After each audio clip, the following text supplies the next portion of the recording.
I think public art is very important in that it brings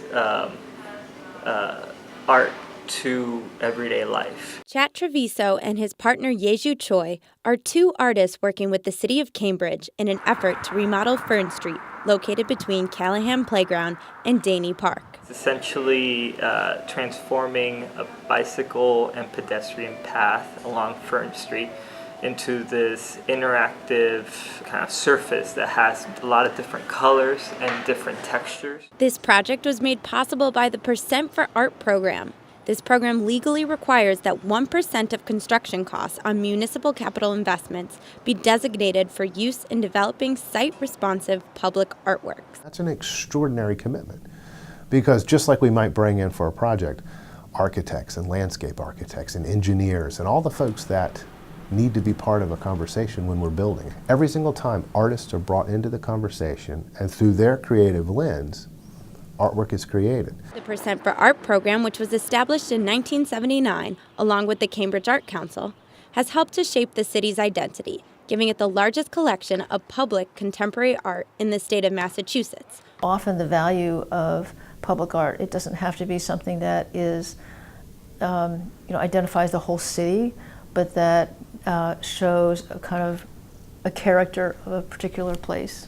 When we develop a public artwork through the Cambridge Arts Council, the artwork is highly reflective of the place or the location in which it's created. Treviso and Choi hope to see a strong community reflection with their Fern Street project and have been working closely with the nearby Montessori school for inspiration. We went out to the site with the kids and kind of explained the idea that we were exploring and then actually asked them to make their own design.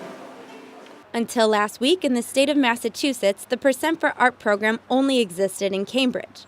Yet on December 10th, Governor Deval Patrick signed an executive order reestablishing a Massachusetts Percent for Art state program, which originally ended in 1991.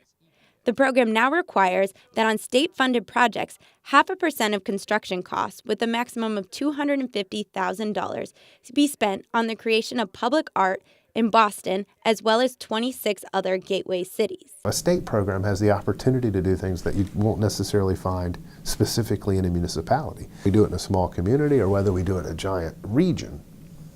It can be an enormously profound thing, but now we have the opportunity to think about that because the state's sort of buying back in and doubling down on this commitment.